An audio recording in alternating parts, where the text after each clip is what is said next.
I'd like to tell you about the strangest secret in the world. Some years ago, the late Nobel Prize-winning Dr. Albert Schweitzer was being interviewed in London, and a reporter asked him, "Doctor, what's wrong with men today?" And the great doctor was silent a moment, and then he said, "Men simply don't think." It's about this that I want to talk with you. We live today in a golden age. This is an era that man has looked forward to, dreamed of, and worked toward for thousands of years. But since it's here, we pretty well take it for granted. We in America are particularly fortunate to live in the richest land that ever existed on the face of the earth, a land of abundant opportunity for everyone. But do you know what happens? Well, let's take 100 men who start even at the age of 25. Do you have any idea what will happen to those men by the time they're 65? These 100 men who all start even at the age of 25 believe they're going to be successful. If you ask any one of these men if he wanted to be a success, he'd tell you he did. And you'd notice that he was eager toward life, that there was a certain sparkle to his eye, an erectness to his carriage, and life seemed like a pretty interesting adventure to him. But by the time they're 65, 1 will be rich. 4 will be financially independent. 5 will still be working. 54 will be broke. Now think a moment. Out of the 100, only 5 make the grade. Now why do so many fail? What has happened to the sparkle that was there when they were 25? What's become of the dreams, the hopes, the plans? And why is there such a large disparity between what these men intended to do and what they actually accomplished? When we say about 5% achieve success, we have to define success. And here's the best definition I've ever been able to find. Success is the progressive realization of a worthy ideal. If a man is working toward a predetermined goal and knows where he's going, that man is a success. If he's not doing that, he's a failure. Success is the progressive realization of a worthy ideal. Rollo May, the distinguished psychiatrist, wrote a wonderful book called Man's Search for Himself. And in this book he says, the opposite of courage in our society is not cowardice. It is conformity. And there you have the trouble today. It's conformity, people acting like everyone else without knowing why, without knowing where they're going. Now think of it. In America right now, there are over 18 million people 65 years of age and older. And most of them are broke. They're dependent on someone else for life's necessities. Now, we learn to read by the time we're 7. We learn to make a living by the time we're 25. Usually by that time, we're not only making a living, we're supporting a family. And yet by the time we're 65, we haven't learned how to become financially independent in the richest land that has ever been known. Why? We conform. And the trouble is that we're acting like the wrong percentage group, the 95 who don't succeed. Now, why do these people conform? Well, they really don't know. These people believe that their lives are shaped by circumstances, by things that happen to them, by exterior forces. They're outer-directed people. A survey was made one time that covered a lot of men, working men, and these men were asked, "Why do you work? Why do you get up in the morning?" 19 out of 20 had no idea. If you ask them, they'll say, well, everyone goes to work in the morning, and that's the reason they do it, because everyone else is doing it. Now let's get back to our definition of success. Who succeeds? The only person who succeeds is the person who is progressively realizing a worthy ideal. He's the person who says, I'm going to become this, and then begins to work toward that goal. I'll tell you who the successful people are. A success is the school teacher who's teaching school because that's what he or she wants to do. The success is the woman who's a wife and mother because she wanted to become a wife and mother and is doing a good job of it. The success is the man who runs the corner gas station because that was his dream. That's what he wanted to do. The success is the successful salesman who wants to become a top-notch salesman and grow and build with his organization. A success is anyone who is doing deliberately a predetermined job because that's what he decided to do deliberately. But only 1 out of 20 does that. That's why today there isn't really any competition unless we make it for ourselves. Instead of competing, all we have to do is create. You know, for 20 years, I looked for the key which would determine what would happen to a human being. Was there a key I wanted to know which would make the future a promise that we could foretell to a large extent? Was there a key that would guarantee a person's becoming successful if he only knew about it and knew how to use it? Well, there is such a key, and I've found it. Have you ever wondered why so many men work so hard and honestly without ever achieving anything in particular, and others don't seem to work hard and yet seem to get everything?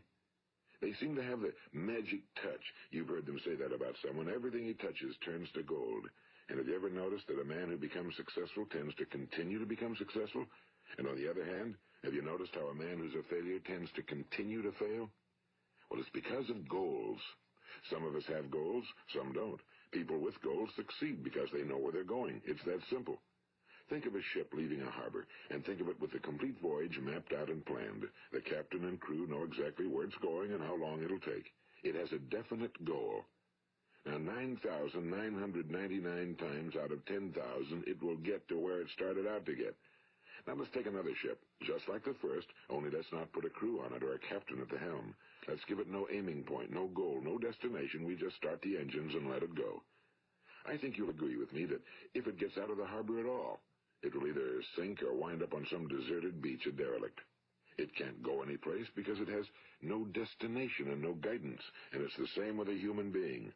Take the salesman, for example. There's no other person in the world today with the future of a good salesman. Selling is the world's highest paid profession, if we're good at it and if we know where we're going. Every company needs top-notch salesmen, and they reward those men. The sky's the limit for them. But how many can you find? Someone once said the human race is fixed, not to prevent the strong from winning, but to prevent the weak from losing. The American economy today can be likened to a convoy in time of war. The entire economy is slowed down to protect its weakest link, just as the convoy had to go at the speed that would permit its slowest vessel to remain in formation. That's why it's so easy to make a living today. It takes no particular brains or talent to make a living and support a family today. So we have a plateau of so-called security, if that's what a person's looking for. But we do have to decide how high above this plateau we want to aim. Now let's get back to the strangest secret in the world, the story that I wanted to tell you today. Why do men with goals succeed in life and men without them fail? Well, let me tell you something which, if you really understand it, will alter your life immediately. If you understand completely what I'm going to tell you from this moment on, your life will never be the same again. You will suddenly find that good luck just seems to be attracted to you. The things you want just seem to fall in line, and from now on you won't have the problems, the worries, the gnawing lump of anxiety that perhaps you've experienced before. Doubt, fear, well, they'll be things of the past. Here's the key to success and the key to failure. We become what we think about. Now let me say that again. We become what we think about.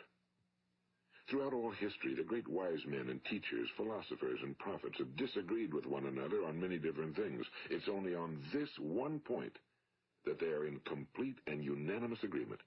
Listen to what Marcus Aurelius, the great Roman emperor, said. A man's life is what his thoughts make of it. Disraeli said this. Everything comes if a man will only wait. I've brought myself by long meditation to the conviction that a human being with a settled purpose must accomplish it, and that nothing can resist a will that will stake even existence for its fulfillment.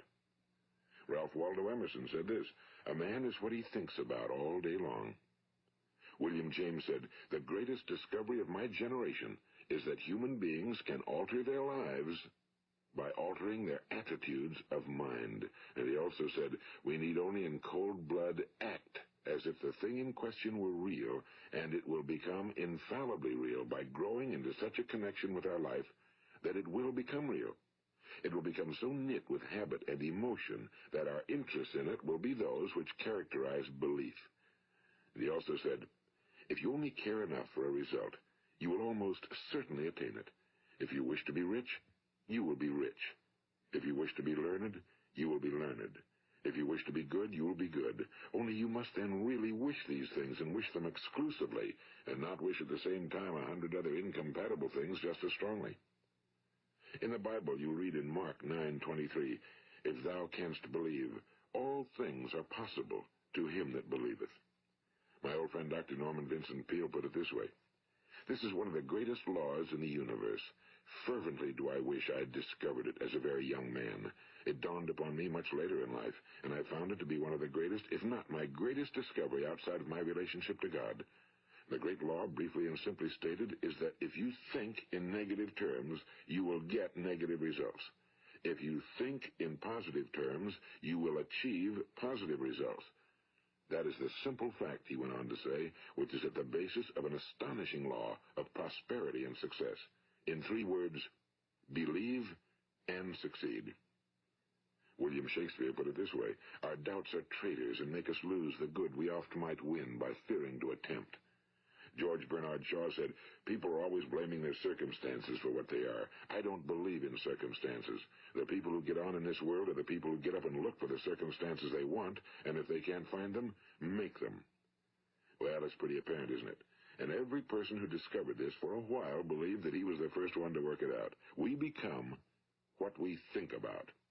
Now, it stands to reason that a person who's thinking about a concrete and worthwhile goal is going to reach it, because that's what he's thinking about, and we become what we think about. Conversely, the man who has no goal, who doesn't know where he's going, and whose thoughts must therefore be thoughts of confusion and anxiety and fear and worry, becomes what he thinks about. His life becomes one of frustration and fear and anxiety and worry. And if he thinks about nothing, he becomes nothing. Now, how does it work? Why do we become what we think about? Well, I'll tell you how it works as far as we know. Now, to do this, I want to tell you about a situation that parallels the human mind. Suppose a farmer has some land, and it's good fertile land. Now, the land gives the farmer a choice. He may plant in that land whatever he chooses. The land doesn't care. It's up to the farmer to make the decision. Now, remember, we're comparing the human mind with the land because the mind, like the land, doesn't care what you plant in it. It will return what you plant, but it doesn't care what you plant. Now, let's say that the farmer has 2 seeds in his hand. One is a seed of corn. The other is nightshade, a deadly poison. He digs 2 little holes in the earth, and he plants both seeds, one corn, the other nightshade. He covers up the holes, waters, and takes care of the land, and what will happen? Invariably, the land will return what's planted. As it's written in the Bible, as ye sow, so shall ye reap. Now remember, the land doesn't care. It'll return poison in just as wonderful abundance as it will corn. So up come the 2 plants, one corn, one poison. Now, the human mind is far more fertile, far more incredible and mysterious than the land, but it works the same way. It doesn't care what we plant. Success, failure. A concrete, worthwhile goal, or confusion. Misunderstanding, fear, anxiety, and so on. But what we plant, it must return to us. You see, the human mind is the last great unexplored continent on Earth. It contains riches beyond our wildest dreams. It will return anything we want to plant. Now, you might say, well, if that's true, why don't people use their minds more? Well, I think they figured out an answer to that one, too. Our mind comes as standard equipment at birth. It's free, and things that are given to us for nothing we place little value on. Things that we pay money for, we value. The paradox is that exactly the reverse is true. Everything that's really worthwhile in life came to us free. Our minds, our souls, our bodies, our hopes, our dreams, our ambitions, our intelligence, our love of family and children and friends and country, all these priceless possessions are free. But the things that cost us money are actually very cheap and can be replaced at any time. A good man can be completely wiped out and make another fortune. He can do that several times. Even if our home burns down, we can rebuild it. But the things we got for nothing, we can never replace. The human mind isn't used because we take it for granted. Familiarity breeds contempt. It can do any kind of job we assign to it, but generally speaking, we use it for little jobs instead of big, important ones. Universities have proved that most of us are operating on about 10% or less of our abilities. So decide now, what is it you want? Plant your goal in your mind. It's the most important decision you ever make in your entire life. What is it you want? Do you want to be an outstanding salesman? A better worker at your particular job? Do you want to go places in your company, in your community? Do you want to get rich? All you've got to do is plant that seed in your mind, care for it, work steadily toward your goal, and it will become a reality. It not only will, there's no way that it cannot.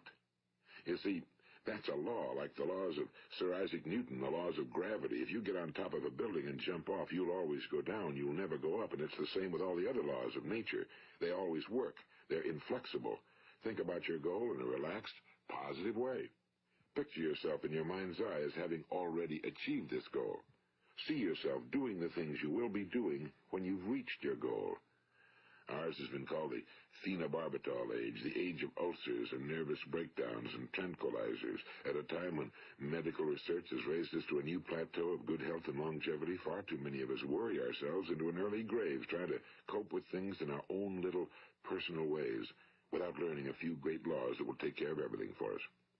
These things we bring on ourselves through our habitual way of thinking.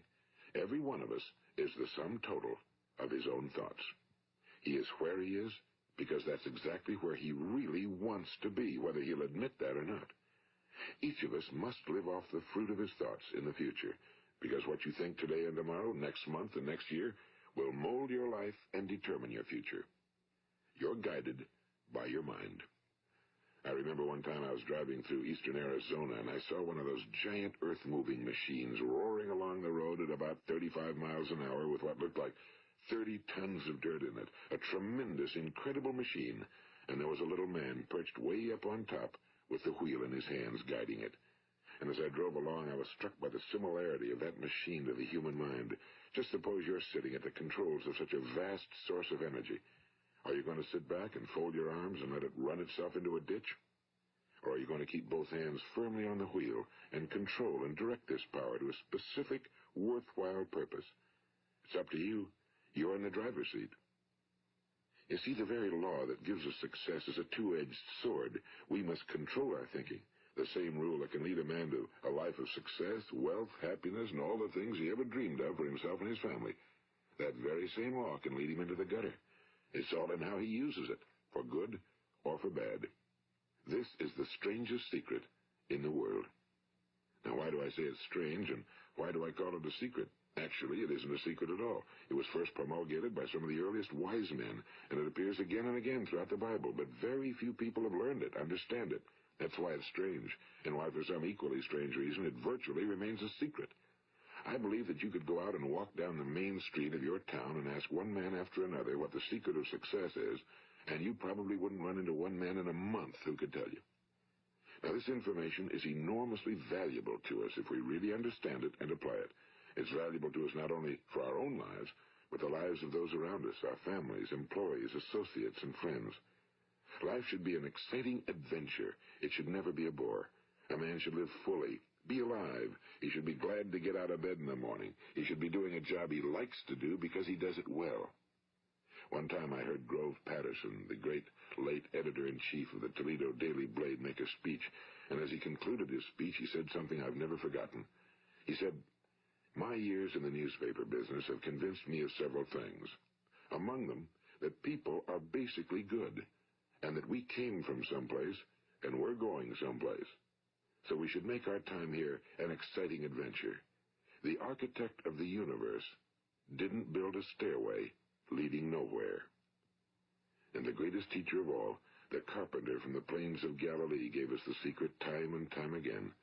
As ye believe, so shall it be done unto you. I've explained the strangest secret in the world and how it works. Now, on this side, I want to explain how you can prove to yourself the enormous returns possible in your own life by putting this secret to a practical test. I want you to make a test that will last 30 days.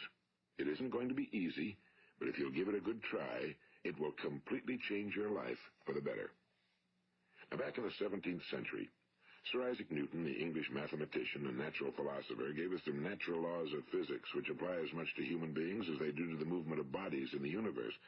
And one of these laws is that for every action, there is an equal and opposite reaction. Simply stated, as it applies to you and me, it means we can achieve nothing without paying the price.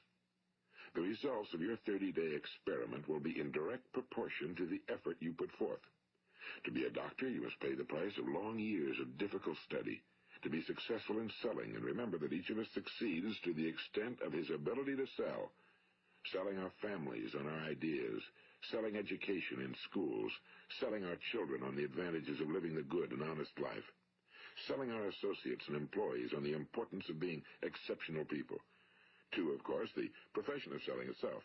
But to be successful in selling our way to the good life, we must be willing to pay the price. Now, what is that price? Well, it's many things. First, it's understanding emotionally, as well as intellectually, that we literally become what we think about, that we must control our thoughts if we're to control our lives. It's understanding fully that as ye sow, so shall ye reap. Second, it's cutting away all fetters from the mind and permitting it to soar as it was divinely designed to do. It's the realization that your limitations are self-imposed and that the opportunities for you today are enormous beyond belief. It's rising above narrow-minded pettiness and prejudice.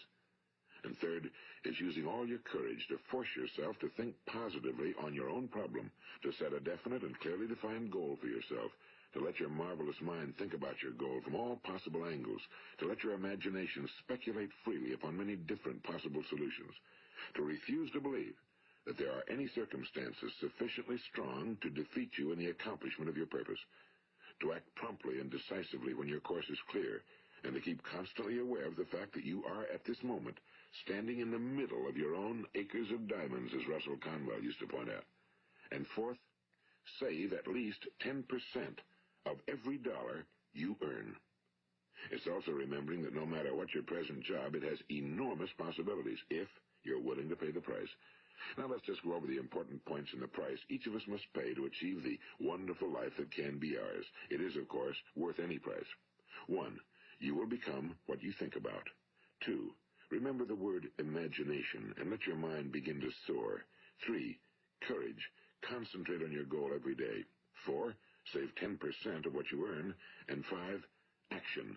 Ideas are worthless unless we act on them.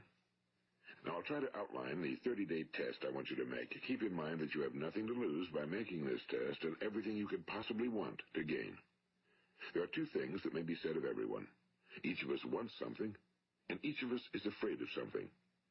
I want you to write on a card what it is you want more than anything else.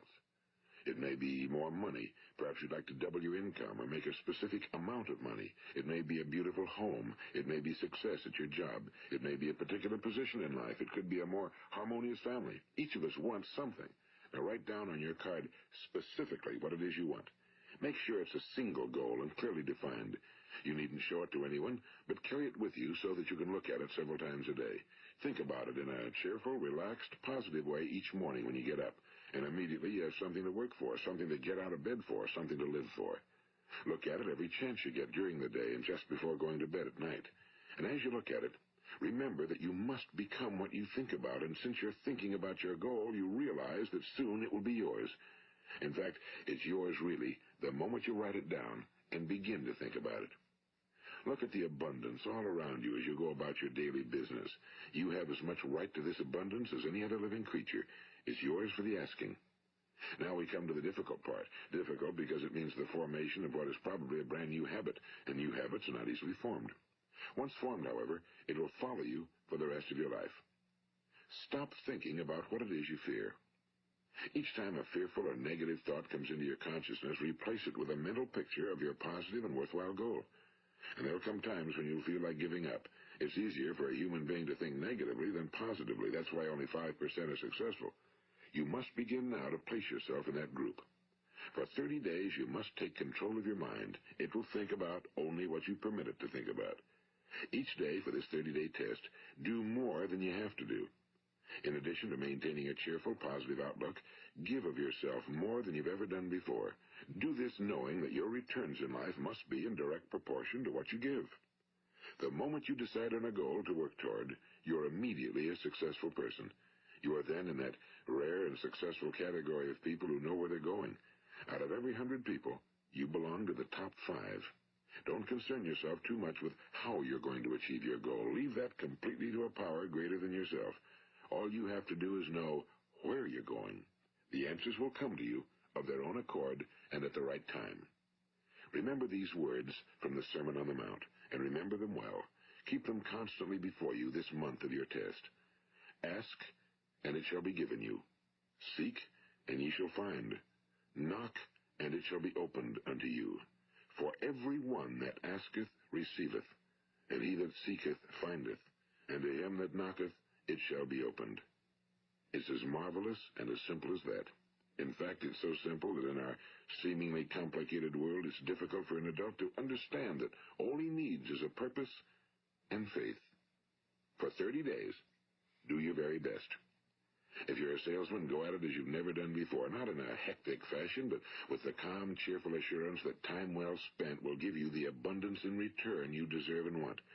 If you're a homemaker, devote your 30-day test to completely giving of yourself without thinking about receiving anything in return, and you'll be amazed at the difference it makes in your life. No matter what your job, do it as you've never done it before for 30 days.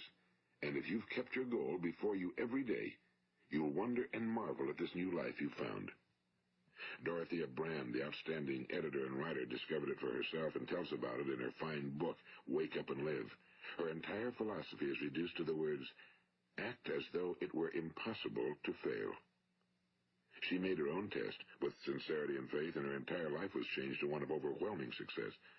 Now, you make your test for 30 full days. Don't start your test until you've made up your mind to stick with it. You see, by being persistent, you're demonstrating faith. Persistence is simply another word for faith. If you didn't have faith, you'd never persist. If you should fail during your first 30 days, by that I mean suddenly find yourself overwhelmed by negative thoughts, you've got to start over again from that point and go 30 more days. Gradually, your new habit will form until you find yourself one of that wonderful minority to whom virtually nothing is impossible. And don't forget the card. It's vitally important as you begin this new way of living. On one side of the card, write your goal, whatever it may be. On the other side, write the words we've quoted from the Sermon on the Mount. Ask, and it shall be given you. Seek, and ye shall find. Knock, and it shall be opened unto you. Nothing great was ever accomplished without inspiration.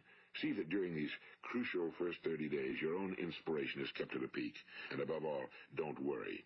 Worry brings fear, and fear is crippling. The only thing that can cause you to worry during your test is trying to do it all yourself. Know that all you have to do is hold your goal before you. Everything else will take care of itself. Remember also to keep calm and cheerful. Don't let petty things annoy you and get you off course. Now, since making this test is difficult, some will say, why should I bother? Well, look at the alternative. No one wants to be a failure. No one really wants to be a mediocre individual. No one wants a life constantly filled with worry and fear and frustration. Therefore, remember that you must reap that which you sow. If you sow negative thoughts, your life will be filled with negative things. If you sow positive thoughts, your life will be cheerful, successful, and positive. Now, gradually, you'll have a tendency to forget what you've heard on this recording. Play it often. Keep reminding yourself of what you must do to form this new habit.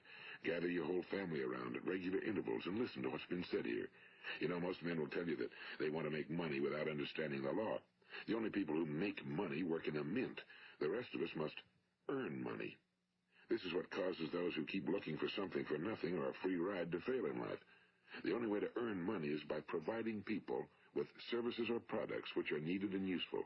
We exchange our time and our product or service for the other man's money.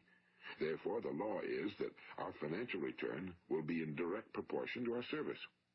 Now, success is not the result of making money. Making money is the result of success, and success is in direct proportion to our service. Most people have this law backwards. They believe that you're successful if you earn a lot of money. The truth is that you can only earn money after you're successful. It's like the story of the man who sat in front of the stove and said to it, give me heat, and then I'll add the wood. How many men and women do you know, or do you suppose there are today, who take the same attitude toward life? There are millions. We've got to put the fuel in before we can expect heat. Likewise, we've got to be of service first before we can expect money. Don't concern yourself with the money. Be of service, build, work, dream, create. Do this, and you'll find there's no limit to the prosperity and abundance that will come to you. Prosperity, you know, is founded upon a law of mutual exchange. Any person who contributes to prosperity must prosper in turn himself. Sometimes the return will not come from those you serve, but it must come to you from someplace, because that's the law. For every action, there is an equal and opposite reaction. As you go daily through your 30-day test period, remember that your success will always be measured by the quality and quantity of service you render, and money is a yardstick for measuring this service. No man can get rich himself unless he enriches others. Now, there are no exceptions to a law. You can drive down any street in America and from your car estimate the service that's being rendered by the people living on that street. Had you ever thought of this yardstick before? It's interesting. Some, like ministers and priests and other devoted people, measure their returns in the realm of the spiritual, but again, their returns are equal to their service. Once this law is fully understood, any thinking person can tell his own fortune. If he wants more, he must be of more service to those from whom he receives his return. If he wants less, he has only to reduce his service. This is the price you must pay for what you want. If you believe you can enrich yourself by deluding others, you can end only by deluding yourself. It may take some time, but just as surely as you breathe, you'll get back what you put out. Don't ever make the mistake of thinking you can avert this. It's impossible. The prisons and the streets where the lonely walk are filled with people who tried to make new laws just for themselves. We may avoid the laws of man for a while, but there are greater laws that cannot be broken. An outstanding medical doctor recently pointed out 6 steps that will help you realize success. 1. Set yourself a definite goal. 2. Quit running yourself down. 3. Stop thinking of all the reasons why you cannot be successful and instead think of all the reasons why you can. 4. Trace your attitudes back through your childhood and try to discover where you first got the idea you couldn't be successful, if that's the way you've been thinking. 5. Change the image you have of yourself by writing out a description of the person you would like to be. And 6. Act the part of the successful person you have decided to become. The doctor who wrote those words is a noted West Coast psychiatrist, Dr. David Harold Fink. Do what the experts since the dawn of recorded history have told you must do. Pay the price by becoming the person you want to become. It's not nearly as difficult as living unsuccessfully. Make your 30-day test, then repeat it again, and each time it will become more a part of you until you'll wonder how you could ever have lived any other way. Live this new way, and the floodgates of abundance will open and pour over you more riches than you may have dreamed existed. Money? Yes, lots of it. But what's more important, you'll have peace. You'll be in that wonderful minority who lead calm, cheerful, successful lives. Start today. You have nothing to lose, but you have a whole life to win. This is Earl Nightingale, and thank you.